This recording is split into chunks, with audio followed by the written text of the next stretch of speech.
Good morning. Thanks for coming out on this bright and sunny day in our hearts. When I woke up and it was bitterly cold and rainy, I thought once again, well, it must be Pilgrim Forum, right? We have not stopped our track record. I want to welcome you, and those of you still making your way through hospitality, please do that. But we do want to get started because we have wonderful content to experience together this morning, and we don't want to delay any further. Welcome to this conclusion of our 5th year of the Pilgrim Forum series. I'm Julie Massey, Associate Vice President for Mission and Student Affairs, and along with our President, Brian Brees, and our Vice President for Mission and Student Affairs, Father Jay Fausner, I'm delighted to welcome you to what promises to be a wonderful morning together. We gather this morning in the spirit of our founder and donor, Dr. Dan Ritter, who passed away this spring on St. Patrick's Day. We are joined this morning by Dan's wife, his daughter Catherine, and his daughter Jennifer. And as his loving family knows best of all, and we at St. Norbert were blessed just to glimpse, Dan was a man of fierce intellect and deep commitment to his faith. And we who work in Catholic higher education, also believe Dan wanted that faith and intellect to come together in deep and fruitful dialogue. He wanted those seeking to follow Christianity to meaningfully ponder questions that matter. And Dan had lots of questions. Every time we met together, question upon question upon question. So much so that when Father Jay had heard of Dan's passing, he shared, well, all I can think is now Dan has the answers to his questions. We who remain may still be seeking those answers, and we're grateful for the space that this forum provides to question, to reflect, and to learn together. As we gather, let us take a moment together in prayer. Good and loving God, you invite us this day to continue our search for greater understanding and deeper faith. May all we hear and consider this morning move us closer to you. May our thoughts and our actions reflect your spirit, so that when each of us reaches our eternal rest, you greet us as you surely embrace Dan Ritter with a resounding, well done, good and faithful servant. We make this prayer in Jesus' name. Amen. It's now my pleasure to introduce a longtime colleague of mine, Ms. Rebecca Lodi, and she will be introducing this morning's speaker. Thank you. I'm on staff here at the college with the Emmaus Center for Spiritual Life and Vocation, and I'm also an alum. And one of the reasons why I enjoy coming to the Pilgrim Forum is that it often feels like I'm stepping into my own teacher and mentor hall of fame. Just this morning, I see Michael Lukens out there and Howard Ebert. I often see Bob Vandenbert here. And today, it is my privilege of introducing one of those teachers and mentors, Paul Wadell. Paul has been calling St. Norbert College home for 20 years, over 20 years. And I've shared this before, but I was lucky enough to be a student in the very first class that he taught here. Bright and early at 8 a.m., Christian ethics. It quickly became a class that I did not want to miss, a sentiment that many students would share over the years. In my time as a staff member here, one of the things that I've heard many students say that they love most about Paul is the way that he remembers their names and how he uses their name often in conversation. I think they see it as a sign of his authenticity and his compassion. They feel known. And it's one of the many traits that I've admired in Paul over the years and strive to emulate in my own work with the students. In addition to being a beloved teacher, Paul is also an accomplished scholar, an eloquent writer, and an engaging speaker. Through his writing and speaking, he has made lasting contributions to the field of Christian theology, particularly around the topics of friendship, virtue ethics, and vocation. And it is within this area of vocation that I have had the good fortune of working with Paul throughout much of my professional life. At the national level with the Network for Vocation in Undergraduate Education, and here on our own campus, he has nurtured conversation around vocation and inspired countless students, faculty, and staff to explore their callings in life and see the world in new ways. In 2 weeks, Paul will be submitting his semester grades for the last time as he prepares to explore a new calling, retirement. Bittersweet indeed. We have been so lucky to have him as part of our community, and we are lucky to have him with us here today. Please help me welcome soon-to-be Professor Emeritus Paul Wadell.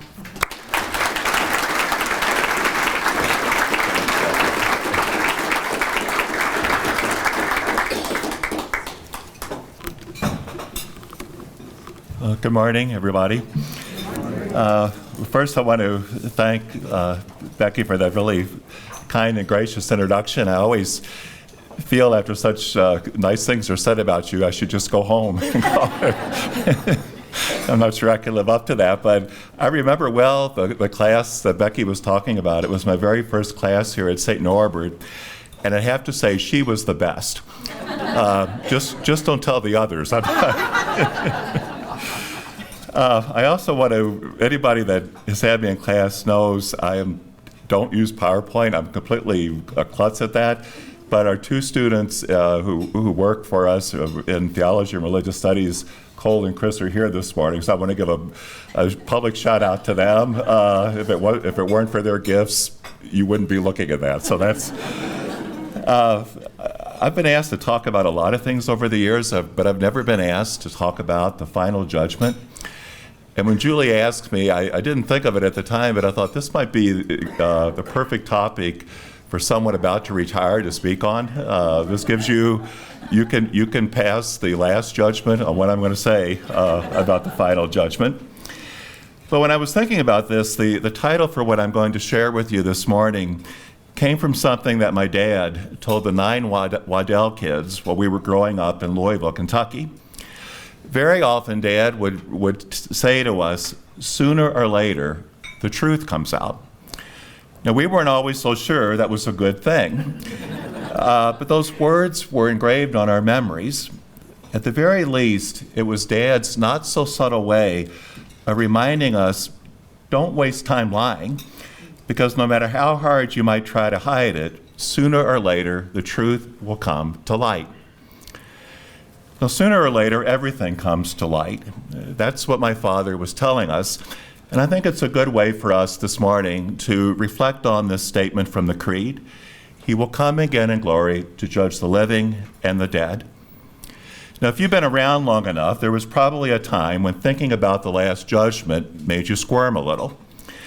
Catholics of a certain generation heard enough sermons about the Last Judgment and the terrible fires of hell, sermons that suggested that was where most of us were headed, to reasonably conclude that God somehow stopped being a God of love precisely at the point of judgment.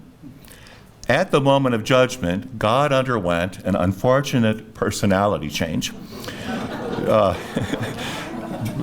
Just let me keep going. I don't want to end there.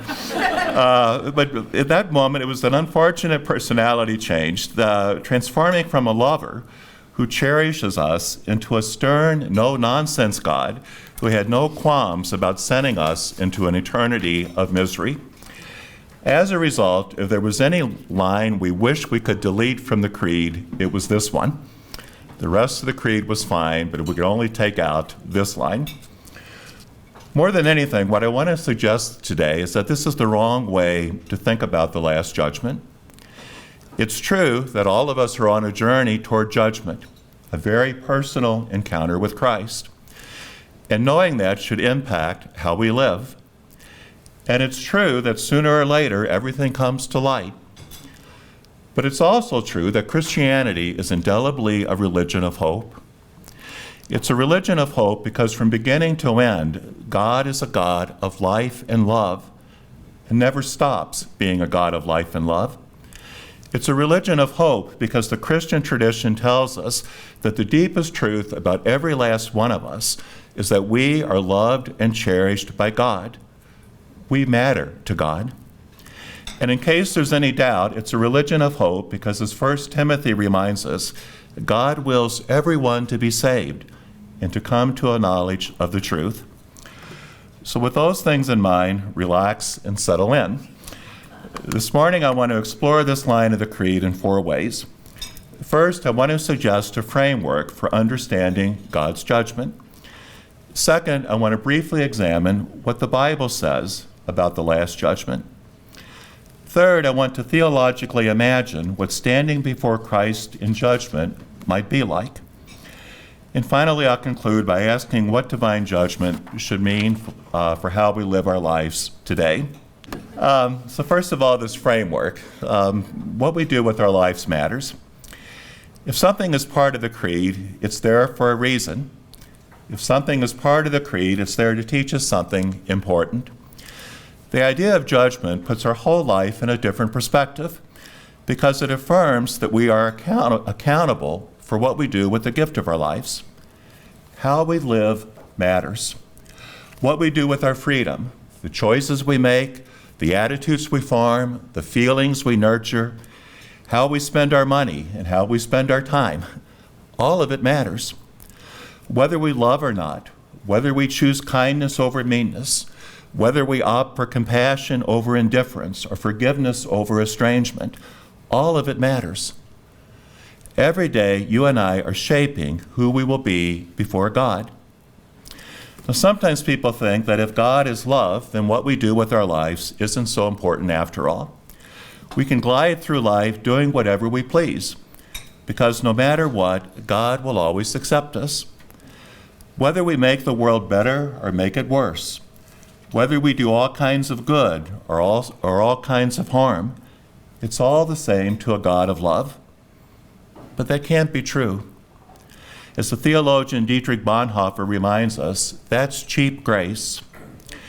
That can't be true. So instead of taking God's love for granted, the idea of final judgment suggests we ought to think about, what does God's love ask of us? Yes, God loves us, but what does that love ask of us?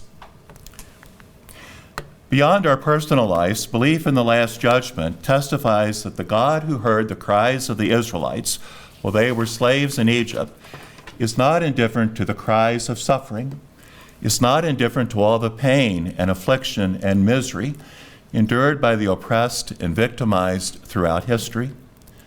There must be an answer. There must be an answer to all the wrongdoing in the world. There must be an answer to all the bloody violence, to all the endless wars. There must be an answer to all the ways that power has been used to crush, to exploit, and to destroy. There must be an answer for all the tears, for all the terror, for all the terrible things human beings can do to one another. That Christ will come again to judge is an indispensable part of the Creed, because otherwise all the unimaginable wrongdoing that has written so much of human history in blood goes unanswered. It cannot go unanswered. In his book, Is This All There Is?, the theologian Gerhard Lofink writes, "The truth remains that only God can ultimately create justice, and therefore there must be a divine judgment. Otherwise, the world and its history would be a senseless perversity, a world in which murderers triumph over their innocent victims, in which the powerful and those who despise other people are always celebrated in history, and the betrayed always remain so, would be the ultimate absurdity. A world that is not judged would be a world without hope, without purpose. It would be worthless." The second thing we need to remember when talking about the Creed, or talking about Jesus coming again to judge us, is that even though the Creed says it's going to happen, we really have no idea how it will happen, much less when it will happen. The final judgment belongs to an area of theology known as eschatology, a word that literally means thinking about the last things. It's part of theology that outlines, what do Christians believe about the end of the world? What do we believe about death, heaven and hell, purgatory, the second coming of Christ, the final judgment, the resurrection of the body? These are all topics that are great for late night conversations. One of my brother-in-laws in Louisville, John Tierney, he's Irish, and he loves to talk about these things. So whenever I go to Louisville, we'll stay up sometimes till 2, 3 in the morning. And if you ever notice at that time of the night, anything you say sounds great. It sounds profound. But especially talking about these things. I mean, these are great, topics. If you can't sleep at 2 a.m., find somebody to talk about these things. But I think it's fascinating to think about this. But in trying to describe these, we have to use metaphors. We have to use images, parables, and analogies, because we're trying to put into words something that will always elude our understanding. For example, in the New Testament, heaven is described as a banquet, a wedding feast, and a city. The Bible isn't suggesting that heaven is literally any of those things. They're metaphors. In 1 Thessalonians chapter 4, verse 16 to 17, Paul imagines the second coming as announced by the voice of an archangel and with the trumpet of God, all of which suggest a rather noisy event that would be hard to miss. But then only a few verses later, Paul says that the day of the Lord will come like a thief in the night, a description which gives exactly the opposite impression, because good thieves don't announce themselves. Good thieves are quiet. So these are metaphors. The Bible's going to talk about eschatology in a variety of ways. I think problems start when we take literally what should always be understood metaphorically. For example, if we take literally the belief that Jesus will come again, well, then we have to ask, well, where is he coming? If we answer right here in Green Bay, then what about the people down the road in Appleton or Milwaukee or my hometown of Louisville, much less the rest of the world? We have to be cautious with anything we say about the Last Judgment. This is especially true when it comes to statements of threat and damnation. If we take them literally, Christianity quickly becomes a religion of fear. That's the problem. If we forget these are metaphors, Christianity quickly becomes a religion of fear, rather than a religion of hope, healing, and liberation. This is why Lofink stresses that in whatever we say about God, in ultimate life with God, what we say is more different from the reality than similar to it. That's a great thing to remember. Whatever we say is going to fall short. It's going to be more different from what we're trying to capture than similar to it. A third dimension for thinking rightly about the Last Judgment is to recognize that everything we say about it must be faithful to what we say about Jesus' resurrection. So the Last Judgment is not part of the creed that can stand independently on its own, but rather it has to be interpreted through the resurrection of Christ. We cannot separate God's judgment of the world from God's having raised Jesus from the dead. In fact, we must start with Jesus' resurrection, because in raising Jesus from the dead, God did something that permanently affects everything. Christians celebrate Easter because Easter changes the whole story. Easter changes our whole understanding of ourselves and of our world, including our understanding of the future. The reason is that without Easter, there would be no gospel and no Christianity. Without Easter, you and I would not have a hopeful future. The heart of the Easter message is that death may be real, and yes, evil may be real, and terrible suffering and loss may be real, but love is stronger. Love is stronger. If we understand Christianity, that should be our mantra. When we get up in the morning, when we go through the day, we should have those words in the background of our mind, no matter what else is happening. Love is stronger. That changes everything. That's the heart of the gospel, and any good theology has to begin with that truth. If it doesn't begin with the fact that love is stronger, it will not be a good Christian theology. So Easter means that in God, we do not encounter a love that tries its best, but ultimately fails. Easter means in God, we find a love that brings things to life again and again. We catch a glimpse of what this means in the gospel stories where the risen Christ appears to his disciples. Now, if you think about it, the last time they saw Jesus on the night before he died, the disciples kind of fell short. Peter betrayed him. The rest of the disciples abandoned Jesus. They weren't good friends. At the very moment that their friend needed him, they fled in fear. So we have to kind of wonder, how would they think this first encounter with the risen Lord would be? We can't really assume they would be all that eager to see him again. Wouldn't it be like running into a friend that you knew you had terribly failed? At the very least, it would be a little awkward. But every instance in which the risen Christ encounters the disciples is marked not by blame or guilt, but by love and mercy. When the risen Jesus sees his disciples again, he doesn't accuse and condemn. The Easter message is always the same. Do not be afraid. Peace be with you. We have to keep those Easter words in mind when we talk about the Last Judgment. Do not be afraid. Peace be with you. So, what's the Bible have to say about the Last Judgment? The truth is, it says lots of things. And if we looked at everything the Bible says about the Last Judgment, the Pilgrim Forum would have to offer you not only breakfast, but lunch today. So we'll just touch on a few of the passages that the Bible says in terms of the Last Judgment. But some things are clear. First, the biblical understanding of God's judgment evolves and develops over time. So there's no one single way that the Bible talks about the final judgment. Second, the primary focus is almost always God's passionate concern for justice and God's anger over injustice. One of the things I've always found fascinating is that the God of the Bible has feelings. God cares.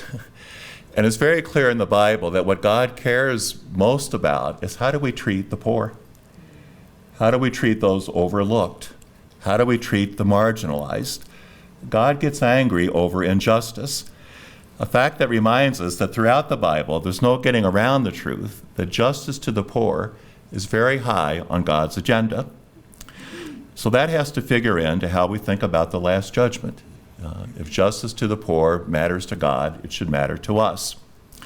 Now, in the Old Testament, God is a judge who defends the innocent, who intercedes on behalf of the poor and the oppressed, and who punishes the wicked, especially the wicked who exploit and defraud the poor. But what's interesting is that initially this judgment was believed to occur not at the end of the world, but in history. The poor and oppressed will be liberated, and the wicked punished in this life, not beyond it. We see this in Psalm 10. Psalm 10, verses 17 to 18, depicts God responding to the pleas of the poor and achieving justice for the oppressed, not in some distant future, but now. You listen, Lord, to the needs of the poor.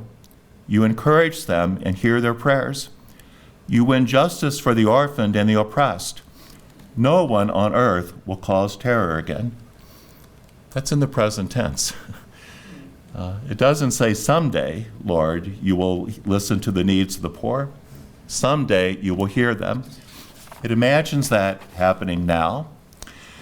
This idea of God breaking into history to rectify the injustice suffered by the poor is further developed by the prophet Amos. Amos warns the Israelites of the day of the Lord, a day of judgment when those who have trampled the poor will be severely punished. If you listen to this description, this is pretty ominous. Maybe it's good for the kind of day we have today. But it says, woe to those who yearn for the day of the Lord. What will this day of the Lord mean for you? Darkness and not light. As if a man were to flee from a lion and a bear should meet him, or as if on entering his house he were to rest his hand against the wall and a snake should bite him. Will not the day of the Lord be darkness and not light, gloom without any brightness? I was thinking this morning, if I'm ever really having a bad day, I should read this, because it shows that it's going to be worse for to think it's bad now. It's going to be. You see the same idea in Isaiah chapter 13. Isaiah writes about the day of the Lord.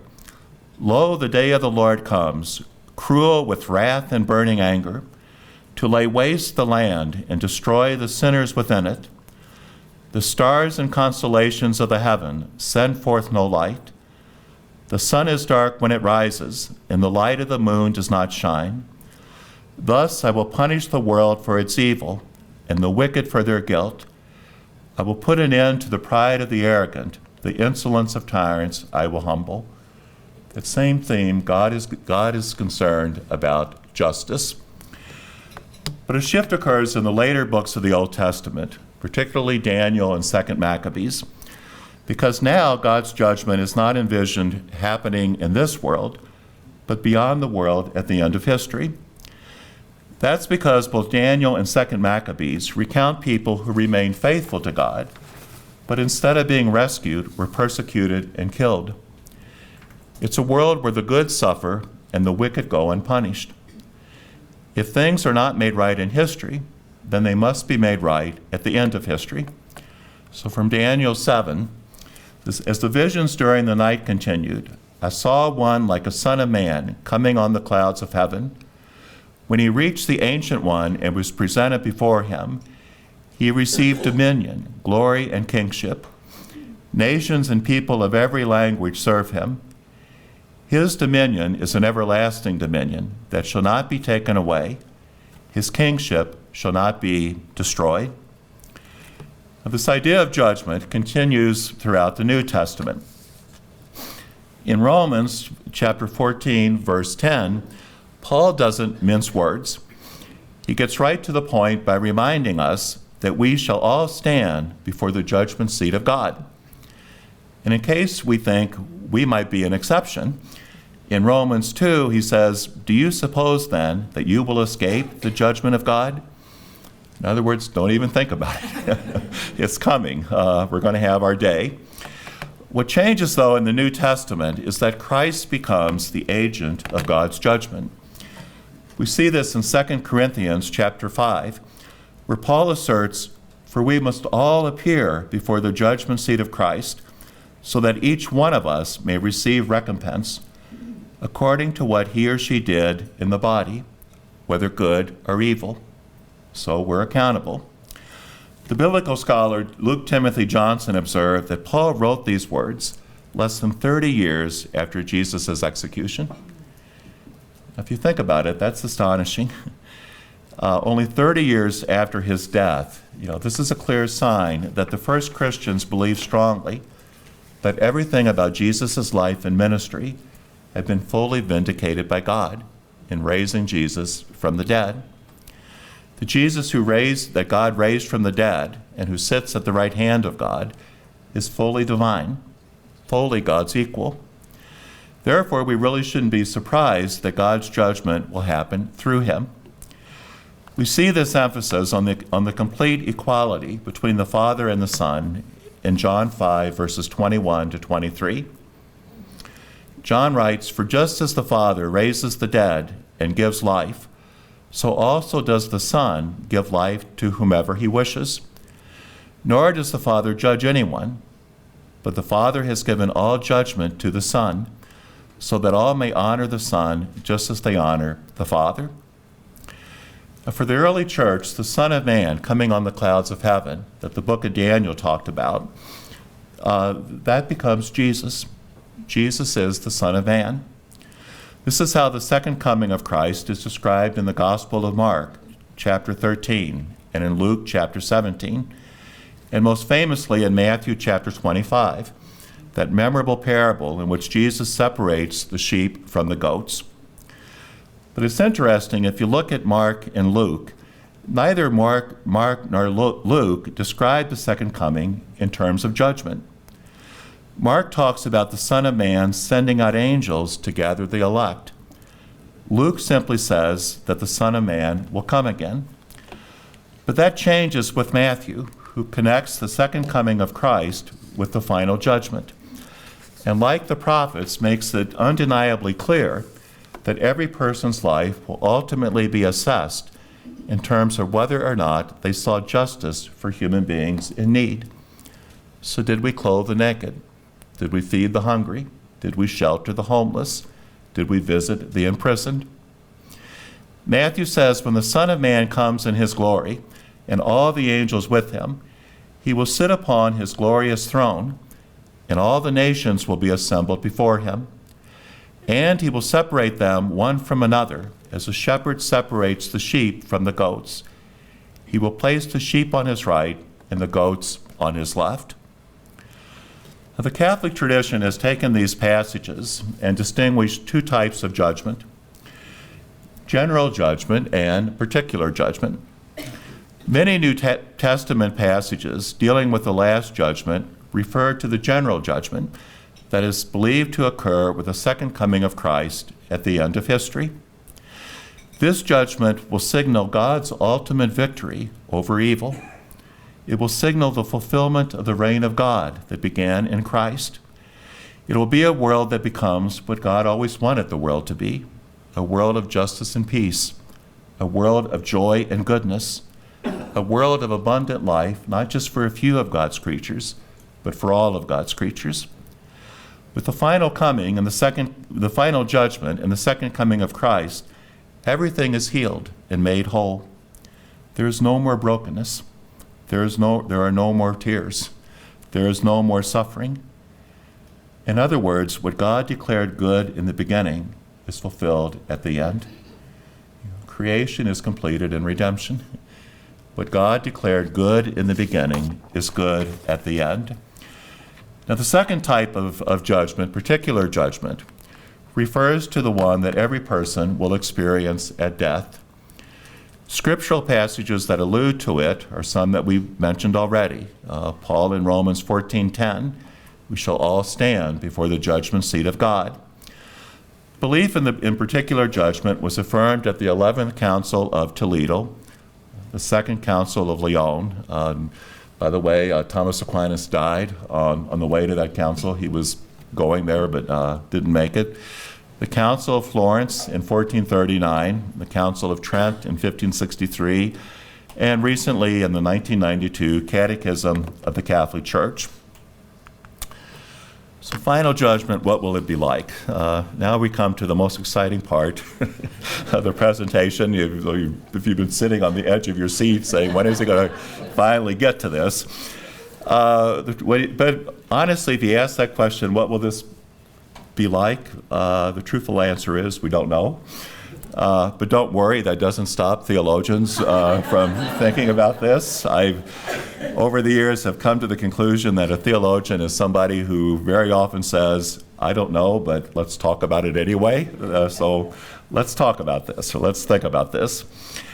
Medieval theology, and a lot of theology after that, actually until relatively recently, envisioned our particular judgment as a kind of courtroom scene in which each of us, trembling and terrified, stands before God. But contemporary theologians have imagined this differently. They stress that at death, we will be in the presence of Christ. At death, we will come into the light in which there is no darkness, in which there is no place to hide. So everything about us will be illumined. Gerhard Lofink says about this judgment, above all, it is disclosure. Before God, the absolutely holy one, nothing remains hidden. Everything is revealed. Another theologian, Anthony Kelly, writes, what we truly are and what we have decided to be, what we stand for, now appears in its full evidence. This encounter with Christ is what Hebrews chapter 4, verse 13 suggests, when it says, no creature is concealed from him, but everything is naked and exposed to the eyes of him to whom we must render an account. It's what Paul means when he writes in 1 Corinthians 13, verse 12, at present we see indistinctly, as in a mirror, but then face to face. At present I know partially, then I shall know fully as I am known. We will know ourselves as we have always been known and seen by God. And in Luke chapter 8, verse 17, for there is nothing hidden that will not become visible, nothing secret that will not be known and come to light. I think these passages suggest that God will have no need to judge us. Rather, we will pass judgment on ourselves. Because when we stand before God, we will see the complete story of our lives. Nothing is hidden.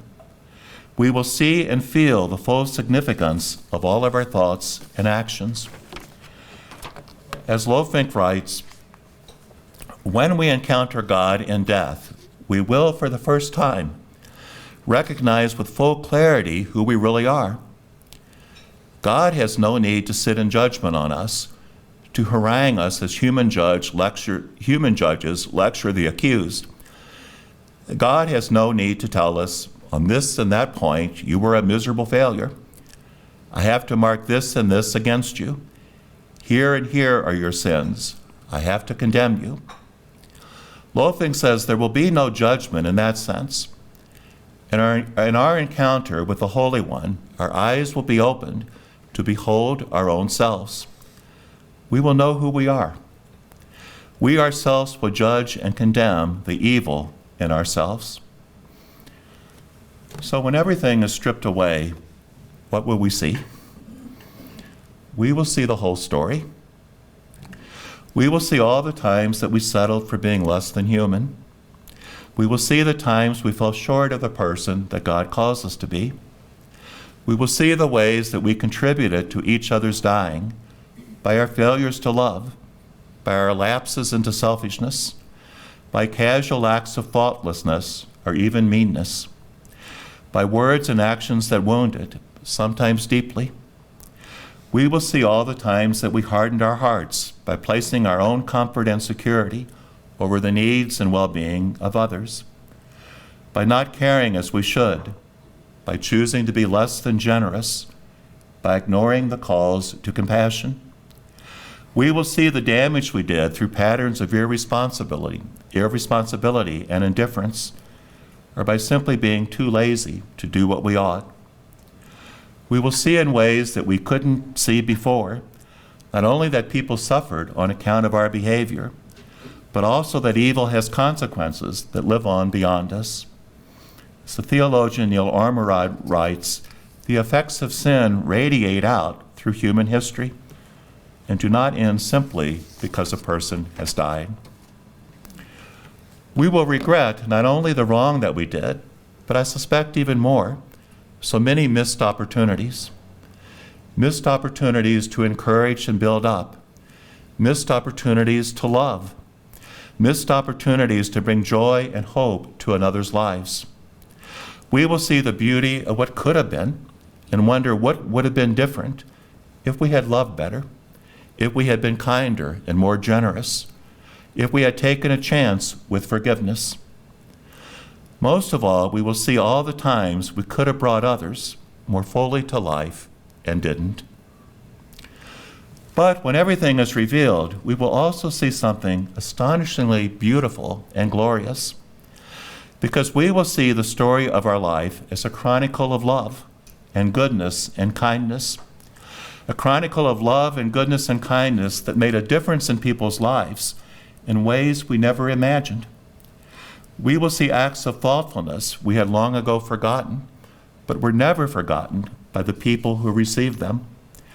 We will see how our patience with the struggles of others and our refusal to give up on them brought hope to their lives in surprising ways. We will see how our willingness to reach out in forgiveness to those who hurt us or harmed us freed them to choose better paths of life. More than anything, we will see that if God's love raised Jesus from the dead, our love did the same for so many others. That's true. If God's love raised Jesus from the dead, your love, no matter how small the act was, raised somebody from the dead. That's the power of goodness. So when everything is revealed, the good as well as the bad, what we did, but also what was done to us, our joys and triumphs, but also our pains and our sufferings and our struggles, we will know that in the end, there are not two separate groups, the goats to the left, the sheep to the right, but really only one. There's only one because something of both is found in all of us. We are not either sheep are either goats, but a mixed-up combination of both. And so it is when we stand before Christ, when we stand before pure, absolute love. All that is unholy in us, all that is not of God, will be burned away. We won't be punished, we will be sanctified. We won't be punished, we will be healed. We won't be punished because love will make us whole. This is because that, yes, God is just, but God's justice always is completed in mercy. In the history of Christianity, the pendulum has swung back and forth when wrestling between whether God is best understood as justice or best understood as mercy. Unfortunately, more often than not, that pendulum has tended to get stuck, getting stuck in the position of God as judgment. What we forget is that justice always unfolds to gracious and generous mercy. So God is just because God cannot ignore the evil of the world for no other reason than evil and injustice undercut everything that God desires. But the scriptures also make it clear that God's justice always unfolds in mercy and compassion. Because with God, anger never has the last word. Love and forgiveness do. As the book of Exodus says, in Yahweh we meet a God merciful and gracious, slow to anger, abounding in steadfast love and faithfulness. Besides, I think we also need to ask if God commands each of us to put no limits on our mercy and forgiveness, would God ask something of us that God would be unwilling to do in relation to us? Remember in Matthew 18, Peter's famous question, can I stop forgiving? Is 7 times enough? Jesus says no. Would God be any less merciful and forgiving to us than God asks us to be to one another? So what I've been suggesting about judgment before God may be best expressed in a passage from a novel by Wendell Berry, a novel named A World Lost. I think these words capture beautifully the transformation that is the Last Judgment. So in that novel, Wendell Berry writes, "It is a light that is merciless until we can accept its mercy. By it they are at once condemned and redeemed. It is hell until it is heaven. Seeing themselves in that light, if they are willing, they see how far they have failed the only justice of loving one another. It punishes them with their own judgment. And yet, in suffering that light's awful clarity, in seeing themselves within it, they see its forgiveness and its beauty and are consoled. In it they are loved completely, even as they have been, and so are changed into what they could not have been, but what, if they could have imagined it, they would have wished to be." So knowing the future, how should we live today? What does all this speculation about the Last Judgment, what does it mean for how we envision our lives today? The New Testament scholar John Piper says, we should live now by the future that we most desire to see. We should live now by the future that we most desire to see. I think we'll meet the future that we most desire to see if we look to Jesus, because the very one we will stand before in judgment is also the one who shows us human beings as God intended us to be. Jesus shows us how to become the person we should wish to be. To become that person, 2 things seem crucial. We must be just, and we must be loving.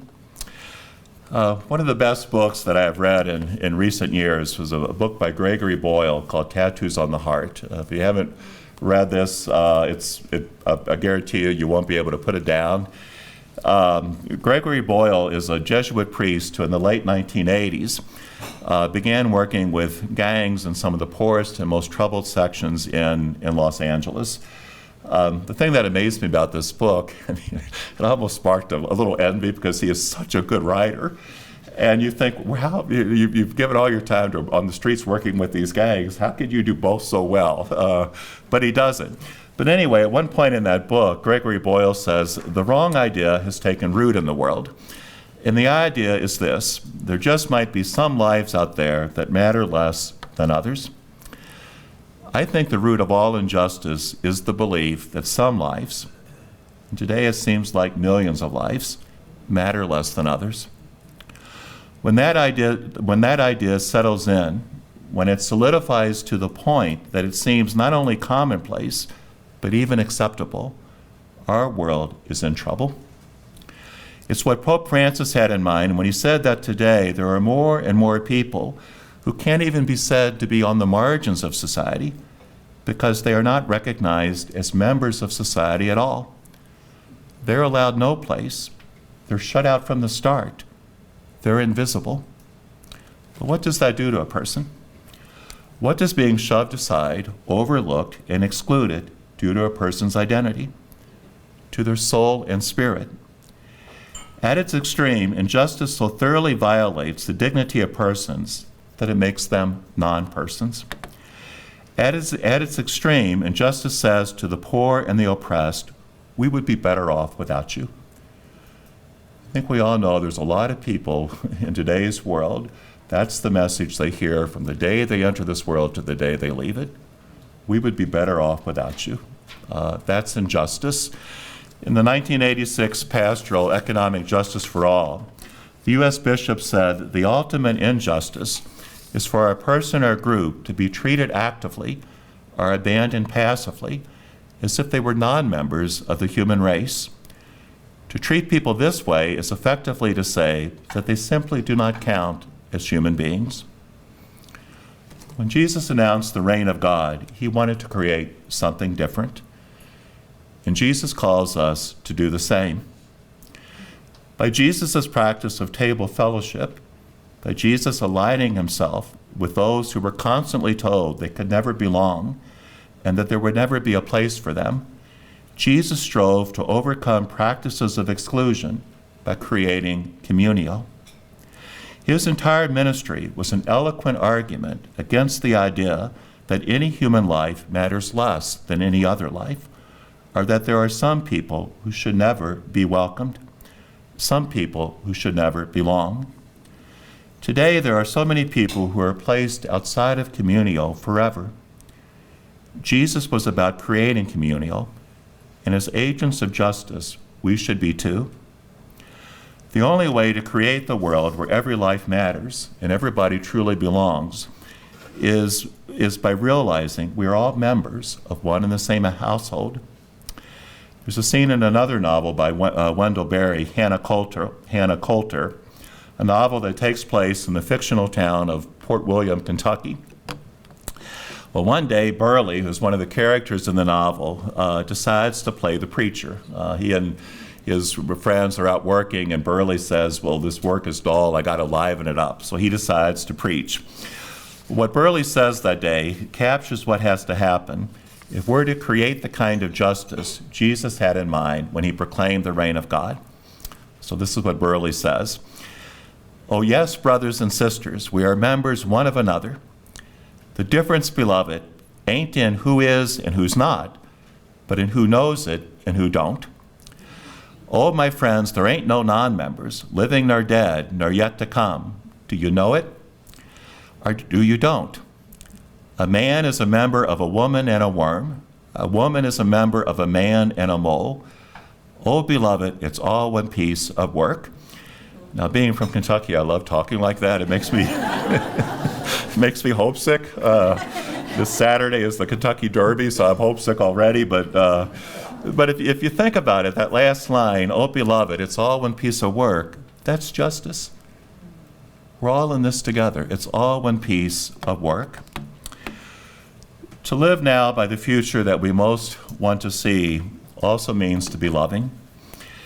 At my father's funeral in Louisville last September, Father Gary Davis began the homily by saying, we are sent into this world by God to do one thing only, to love and to be loved.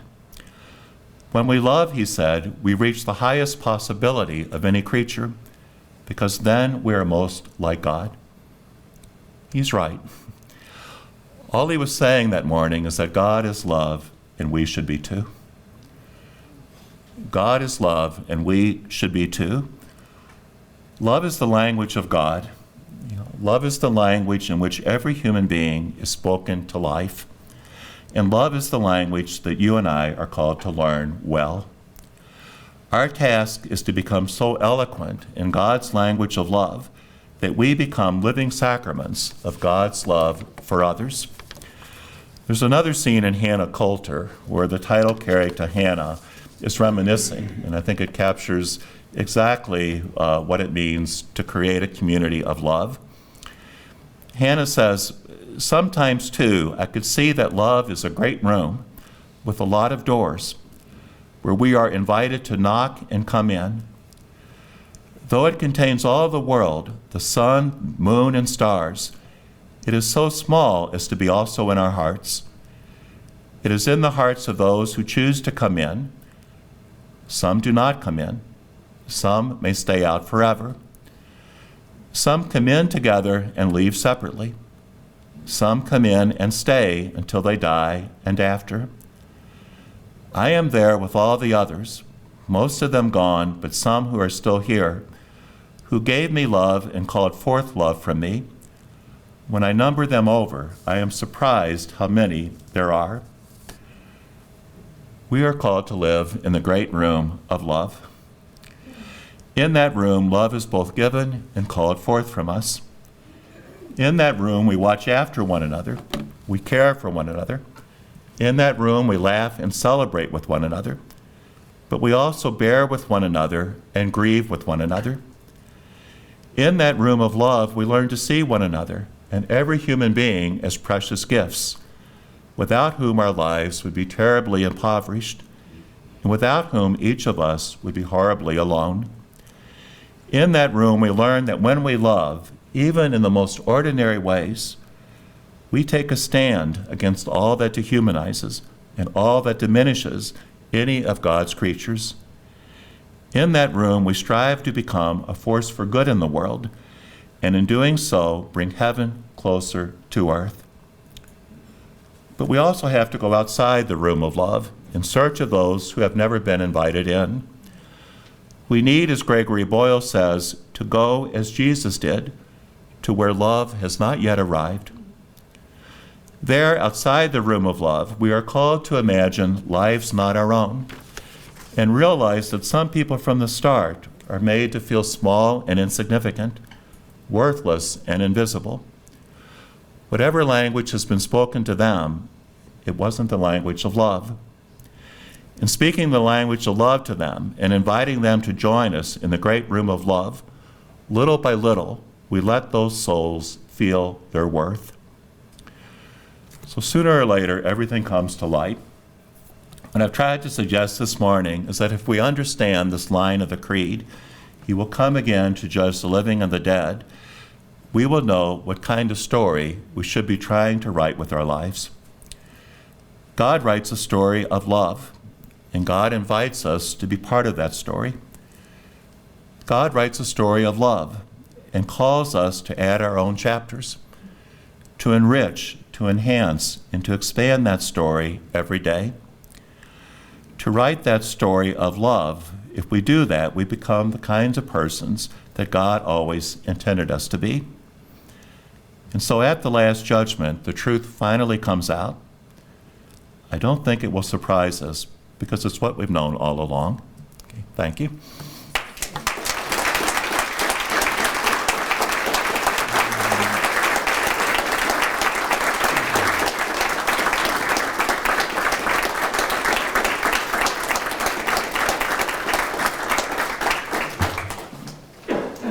That was terrific. I am playing the role of Paul's timekeeper because he's going to get to a group of students in time for 9 o'clock.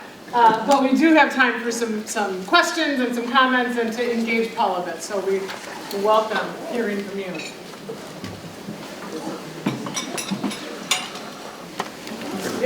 How does confession fit into your theory of goodness and evil and judgment? I think that's really important because my whole idea of this is that to be human, we're on this journey. And I think that the very first thing I said is that the notion of judgment tells us how we live matters.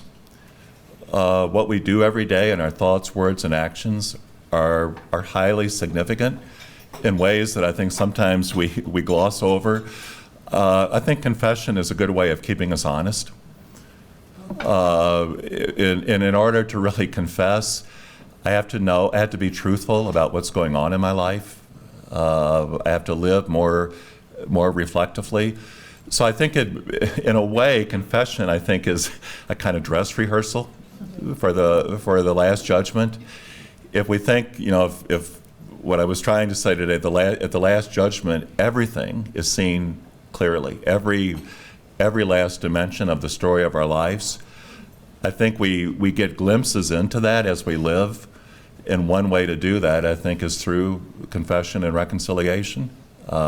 There's other ways to do it. I think it can happen in lots of ways. But confession's important, I think, for reminding us that we're not just tourists, making our way casually in life, but that we're called to live in a way that's mindful of others, in a way that's mindful of who we are and who we can be as human beings. Mike? Dr. Wadell, I think you said really well that all of us are a combination of our blessedness and brokenness. When we find ourselves or people we're working with so fixated on our brokenness, how do we help shift that focus or to accept both parts? I think a lot of it, I think, depends, Mike, on the person's story. But I think on the one hand, I think to claim my brokenness is very freeing because it means it's not all up to me. If I think I have no brokenness, that I'm completely whole and entire, I'm setting myself up for trouble, for failure. So there's something liberating in claiming that brokenness. But I think it reminds me of the verse from Paul where he says, "When I'm weak, I'm strong," because if I allow God and other people to help me with that brokenness, then the brokenness can become a strength. I can move beyond it. The other thing I would say is that, and this kind of fits for Easter, I don't want to live completely in my brokenness. I think our brokenness can become a kind of tomb, and sometimes we stay there. But the whole meaning of Easter is that God calls us out of the tomb. And so if there's dynamics in our lives that are keeping us from moving from death and life to life, I think being able to identify those. But again, I think we can't do this always by ourselves. I think that's why community is important, friendship is important. We need people who will travel this journey with us.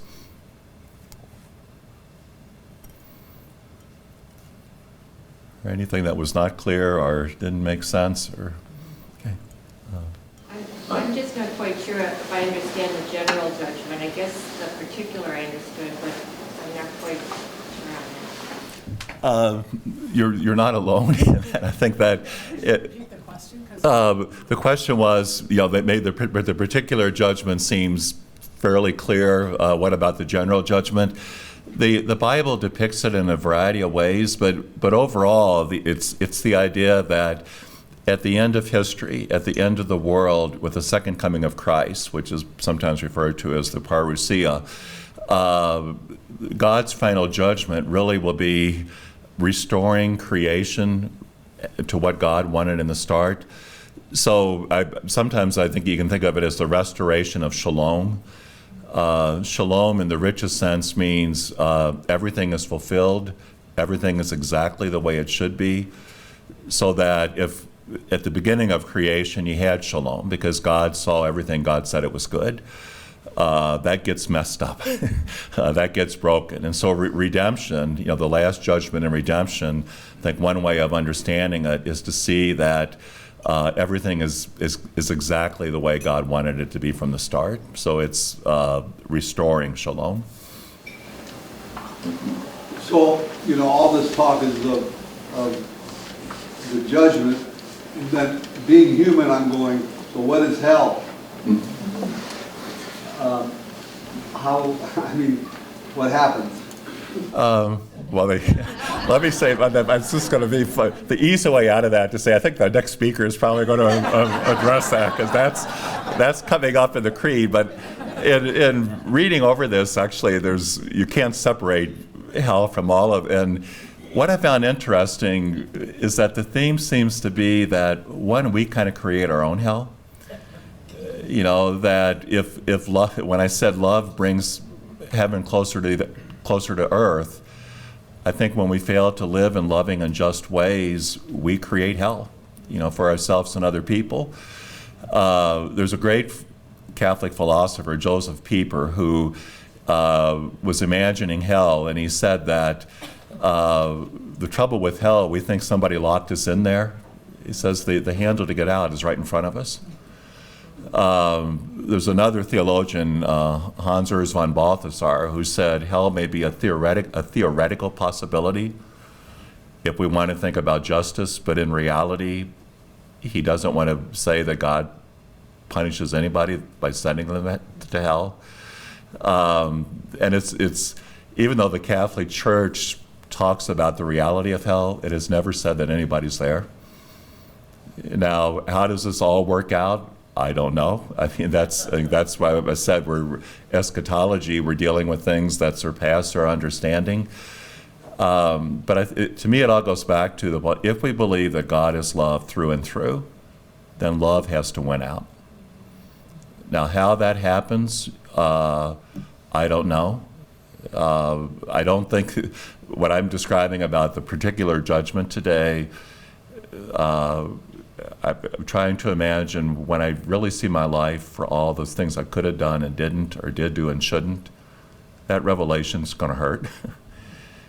That sense of sorrow, that sense of wasted time, wasted opportunity. So I'm not saying this like that in the end of the day we kind of gloss over everything. But I think that notion of, God doesn't have to tell us anything. We'll see it. We'll see the full fruit of our lives. Anybody? Oh, Julie? Yeah. Make it easy, Julie. I think it will be easy because I was coming off of Wendell Berry, who I know is your favorite, or one of your favorites. So I love that quote from Hannah Coulter, "Oh, beloved, it's all one piece of work." And I was thinking when you shared that I don't think we encounter that narrative a lot in the wider culture, maybe in our families, maybe even in our churches. I'm not sure we encounter that narrative. And I wonder if you have thoughts on where we do or could, or what is the role of faith communities in sharing that kind of perspective? A couple of things. When you were talking, Julie, the quickest answer I would have is the Eucharist. It seems to me what Wendell Berry was saying in that passage is we want to practice a love that is continually expansive, and I think you're right. We don't live with that awareness, particularly in a culture of individualism. It's always my rights. What's good for me. This is saying no. It's what's good for all of us. What's good for every human being. What's good for the whole of creation. The trouble is we have two really conflicting narratives. I think a narrative of individualism, of consumerism, is never going to get that.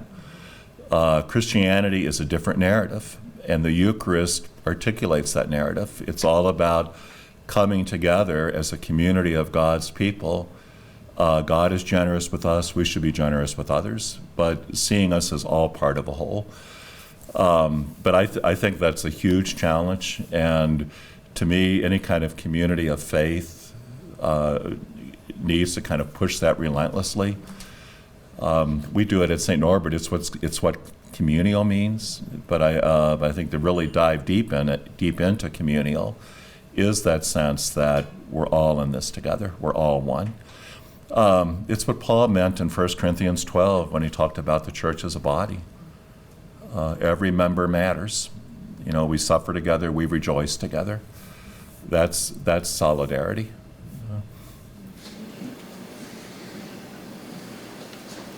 Last call for questions.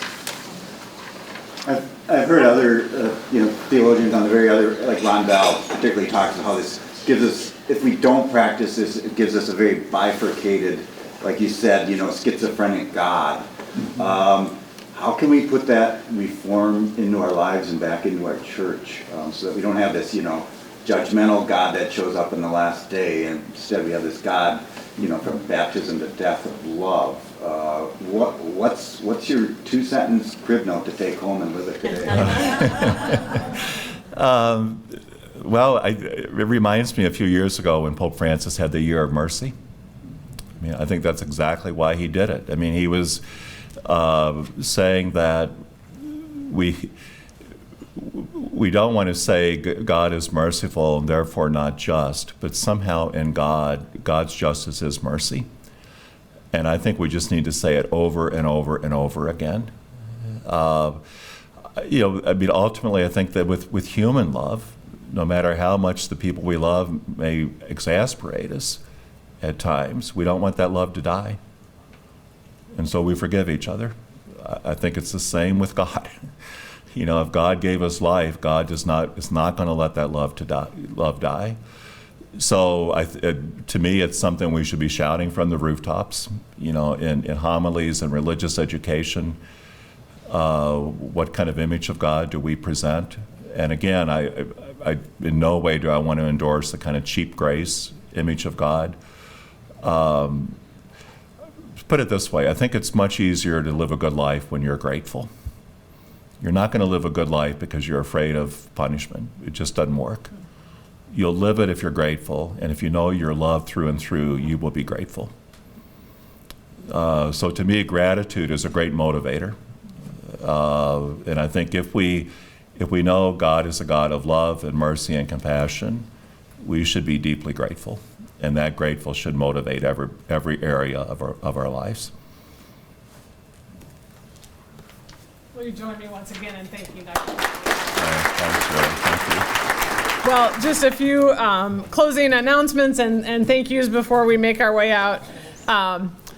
Martha and I always sit here up front and live in hope. It's our belief the bookstore arrives while we're in here. You believe you saw them. Okay, great.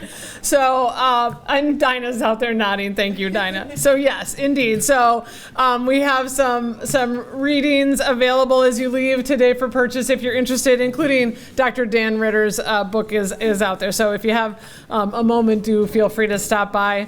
I also wanted to point out, you see in the materials this morning, our next offering. Some of you were here that fateful day when Father Don Schneider Don Sr., couldn't get here from Chicago, even though it was springtime, but it was a blizzard.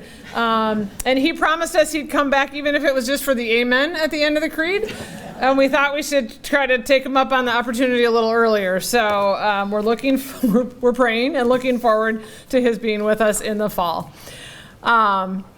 I want to thank, as always, but in a particular way today, the family of Dr. Dan Ritter. And we continue to remember Dan's inspiration and sponsorship are entirely at the heart of this series. This series exists because of his vision and conviction and questions and hope for all of us. And as I mentioned, along with other selections, the bookstore does have his book available for purchase. We're always grateful to our colleagues in the Office of Communications, Print Services, Conference and Event Services, and Dining Services who always operate at the highest levels and make us look good in the process. I was leaving campus last night about 9 p.m., and as I walked past here, I saw that in this very room, an event was still winding down. So to be ready for us early this morning meant a lot of people worked very hard. Among people who worked hard for today is my wonderful colleague, Martha Kudrowski. Why did I mess up your last name now?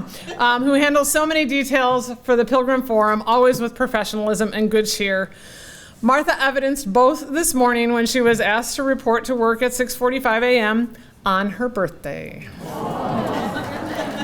So yeah, Martha. And then even Mother Nature celebrated, so what are you gonna do? We're always grateful to our videographer and want to remind you that the videos from all of our past lectures are available online in the archives. I think Paul's one point of misspeaking was about how that lecture, I think, was Father Andrew Ciferni, and it is available in our archives. So anybody who wants to learn a little bit more about hell, to go to the archives and you can see. It's probably better to watch a video than really do a deep dive into learning about it on a personal level, right? I would note we have sort of a collection of umbrellas in the back, and the weather still looks brutal, so if one of yours is there, do remember to claim it. We've just learned a lot about judgment, so please don't upgrade. Just take the one you came with, right? Okay. And finally, thanks to each and every one of you for coming out this morning. Have a great day.